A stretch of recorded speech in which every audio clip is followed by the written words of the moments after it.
ನಮಸ್ಕಾರ ಸ್ನೇಹಿತರೆ, ಎಲ್ಲರಿಗೂ ಸಂಚಾರಿ ಸುದ್ದಿ ಯೂಟ್ಯೂಬ್ ಚಾನೆಲ್ಗೆ ಸ್ವಾಗತ. ಈ ಒಂದು ವಿಡಿಯೋದಲ್ಲಿ ಇಪಿಎಫ್ಒ ಮೂಲಕ ಪಿಂಚಣಿ ಹಣವನ್ನ ಪಡಿತಾ ಇರುವಂತಹ ಇಪಿಎಫ್ಒ ಪಿಂಚಣಿದಾರರಿಗೆ ಹಾಗೂ ಇಪಿಎಫ್ಒ ಮೂಲಕ ಪಿಎಫ್ ಹಣ ಕಟ್ತಾ ಇರುವಂತಹ ಪ್ರತಿಯೊಬ್ಬ ಪಿಎಫ್ ಗ್ರಾಹಕರಿಗೆ ಕೇಂದ್ರ ಸರ್ಕಾರದ ವತಿಯಿಂದ ಮತ್ತು ಇಪಿಎಫ್ಒ ವತಿಯಿಂದ ಗುಡ್ ನ್ಯೂಸ್ ಅಂತೇಳಿ ಹೇಳ್ಬೋದು ಸ್ನೇಹಿತರೆ. ಈ ಒಂದು ವಿಡಿಯೋದಲ್ಲಿ ಇಪಿಎಫ್ಒ ಮೂಲಕ ಪಿಂಚಣಿ ಹಣವನ್ನ ಪಡಿತಾ ಇರುವಂತಹ ಪಿಂಚಣಿದಾರರ ಪಿಂಚಣಿ ಹಣ ಹೆಚ್ಚಳಕ್ಕೆ ಸಂಬಂಧಪಟ್ಟಂತೆ ಕೆಲವೊಂದಿಷ್ಟು ಬಿಗ್ ಅಪ್ಡೇಟ್ಗಳು ಇದೀಗ ಲಭ್ಯವಾಗ್ತಾ ಇದಾವೆ.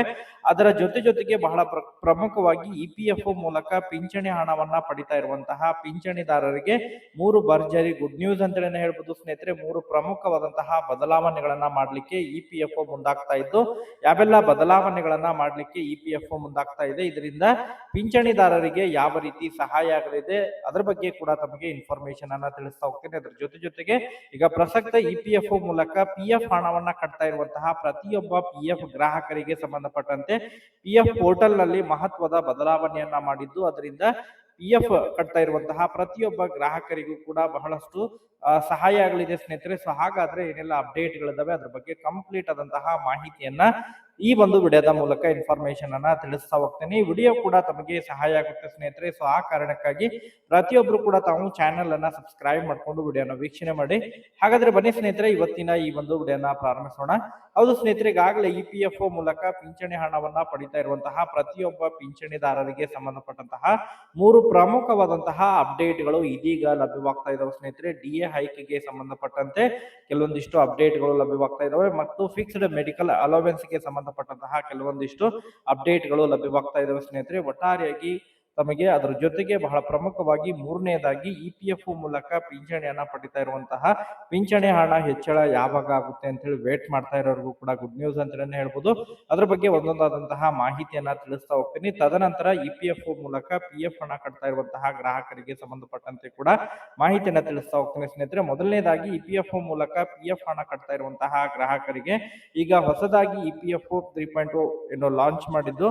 ಸೊ ಈ ಒಂದು ಇಪಿಎಫ್ಒ 3.0 ಮೂಲಕ ಇನ್ನು ಮುಂದೆ ಪಿಎಫ್ ಹಣಕ್ಕೆ ಸಂಬಂಧಪಟ್ಟಂತಹ ಪ್ರತಿಯೊಂದು ಮಾಹಿತಿಯನ್ನ ಆನ್ಲೈನ್ ಮೂಲಕಲೇ ತಮ್ಮ ಒಂದು ಮೊಬೈಲ್ ಮೂಲಕಲೇ ತಾವು ಮಾಹಿತಿಯನ್ನ ಪಡ್ಕೋಬಹುದಾಗಿರುತ್ತೆ ಸ್ನೇಹಿತರೆ. ಎಷ್ಟು ಪ್ರಮಾಣದಲ್ಲಿ ಪಿಎಫ್ ಹಣವನ್ನ ತಾವು ಕಟ್ಟಿದ್ರಿ, ಅದ್ರ ಜೊತೆಗೆ ಕಳೆದ 5 ತಿಂಗಳಿನಿಂದ ಎಷ್ಟು ಹಣವನ್ನ ಕಟ್ಟಿದಿದೆ, ಅದ್ರ ಜೊತೆಗೆ ಮಿನಿ ಸ್ಟೇಟ್ಮೆಂಟ್ ಆಗಿರ್ಬೋದು ಮತ್ತು ಇಪಿಎಫ್ ರಿಕ್ವೆಸ್ಟ್ ಗೆ ಸಂಬಂಧಪಟ್ಟಂತೆ ಅದ್ರ ಜೊತೆಗೆ ತಮ್ಮ ಆಧಾರ್ ಆಗಿರ್ಬೋದು, ಇನ್ನಿತರೆ ತಮ್ಮ ಒಂದು ಬ್ಯಾಂಕ್ ಸ್ಟೇಟ್ಮೆಂಟ್ ಗೆ ಸಂಬಂಧಪಟ್ಟಂತೆ ಇಪಿಎಫ್ ನಲ್ಲಿರುವಂತಹ ಏನಾರ ಸಮಸ್ಯೆಗಳನ್ನ ಬಗೆಹರಿಸಿಕೊಳ್ಳಲಿಕ್ಕೆ ತಾವು ಈಗ ಆನ್ಲೈನ್ ಮೂಲಕನೇ ಅದನ್ನ ರಿಕ್ವೆಸ್ಟ್ ಅನ್ನ ಸಬ್ಮಿಟ್ ಮಾಡೋದ್ರ ಮೂಲಕ, ಕಂಪ್ಲೇಂಟ್ ಅನ್ನ ರೈಸ್ ಮಾಡೋದ್ರ ಮೂಲಕ ತಾವು ಇಪಿಎಫ್ ಗೆ ಸಂಬಂಧಪಟ್ಟಂತಹ ಸಮಸ್ಯೆಗಳನ್ನ ಬಗೆಹರಿಸಿಕೊಳ್ಳಬಹುದಾಗಿರುತ್ತೆ ಸ್ನೇಹಿತರೆ. ಇನ್ನು ಮುಂದೆ ತಾವು ಇಪಿಎಫ್ ಆಫೀಸಿಗೆ ಭೇಟಿ ಕೊಡುವಂತಹ ಅವಶ್ಯಕತೆ ಇಲ್ಲ. ಅದರ ಜೊತೆಗೆ ಕಳೆದ ಸುಮಾರು 5 ತಿಂಗಳ ಇಪಿಎಫ್ ಹಣ ಎಷ್ಟು ಜಮಾ ಆಗಿದೆ ಅದರ ಬಗ್ಗೆ ಮಿನಿ ಸ್ಟೇಟ್ಮೆಂಟ್ ಕೂಡ ಪಡಿಬಹುದು. ಅದರ ಜೊತೆಗೆ ಬಹಳ ಪ್ರಮುಖವಾಗಿ ಆನ್ಲೈನ್ ಮೂಲಕನೇ ಕ್ಲೈಮ್ ಸೆಟಲ್ಮೆಂಟ್ ಗೆ ಸಂಬಂಧಪಟ್ಟಂತಹ ಈಗ ಆಪ್ಷನ್ ಕೂಡ ನೀಡಲಾಗಿದೆ ಸ್ನೇಹಿತರೆ. ಒಟ್ಟಾರೆಯಾಗಿ ಗುಡ್ ನ್ಯೂಸ್ ಅಂತಾನೆ ಹೇಳ್ಬೋದು.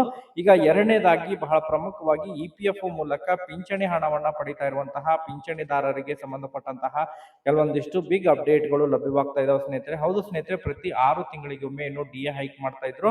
ಸೊ ಆ ಒಂದು ಡಿಎ ಹೈಕ್ ಮಾಡುವಂತಹ ನಿಯಮವನ್ನ ಬದಲಾವಣೆ ಮಾಡಬೇಕು, ಪ್ರತಿ 3 ತಿಂಗಳಿಗೊಮ್ಮೆ ಡಿಎ ಹೈಕ್ ಮಾಡಬೇಕು ಎಂಬುದರ ಬಗ್ಗೆ ಈಗಾಗಲೇ ನಿರಂತರವಾಗಿ ಮನವಿಯನ್ನ ಕೂಡ ಸಲ್ಲಿಸ್ತಾ ಇದ್ರು. ಅದಕ್ಕೆ ಸಂಬಂಧಪಟ್ಟಂತೆ ಕೇಂದ್ರ ಸರ್ಕಾರ ಆದಷ್ಟು ಶೀಘ್ರದಲ್ಲೇ ಡಿಎ ಹೈಕ್ಗೆ ಸಂಬಂಧಪಟ್ಟಂತಹ ನಿಯಮವನ್ನ ಬದಲಾವಣೆ ಮಾಡಲಿಕ್ಕೆ ಕೇಂದ್ರ ಸರ್ಕಾರ ಮುಂದಾಗ್ತಾ ಇದ್ದು, ಅದಕ್ಕೆ ಸಂಬಂಧಪಟ್ಟಂತೆ ಅಧಿಕೃತವಾಗಿ ಇನ್ನೊಂದು ಸುಮಾರು 15 ದಿನಗಳ ಒಳಗಾಗಿ ಅದರ ಬಗ್ಗೆ ಅಧಿಕೃತವಾದಂತಹ ಘೋಷಣೆ ಕೂಡ ಮಾಡಲಿದೆ ಸ್ನೇಹಿತರೆ.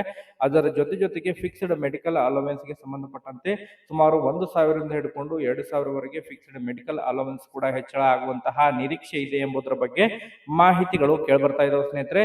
ಈಗ ಬಹಳ ಪ್ರಮುಖವಾಗಿ 3ನೇದಾಗಿ ಇಪಿಎಫ್ಒ ಮೂಲಕ ಪಿಂಚಣಿ ಹಣ ಪಡಿತಾ ಇರುವಂತಹ ಪಿಂಚಣಿದಾರರಿಗೆ ಸಂಬಂಧಪಟ್ಟಂತೆ ಪಿಂಚಣಿ ಹಣ ಹೆಚ್ಚಳಕ್ಕೆ ಸಂಬಂಧಪಟ್ಟಂತೆ ಏನು ಸುಪ್ರೀಂ ಕೋರ್ಟ್ ಆದೇಶದ ಮೇರೆಗೆ ಇಪಿಎಫ್ಒ ಪಿಂಚಣಿ ಕನಿಷ್ಠ 7,500 ಪಿಂಚಣಿ ಹಣವನ್ನ ನೀಡಬೇಕು ಇಪಿಎಫ್ಒ 95 ಮೂಲಕ.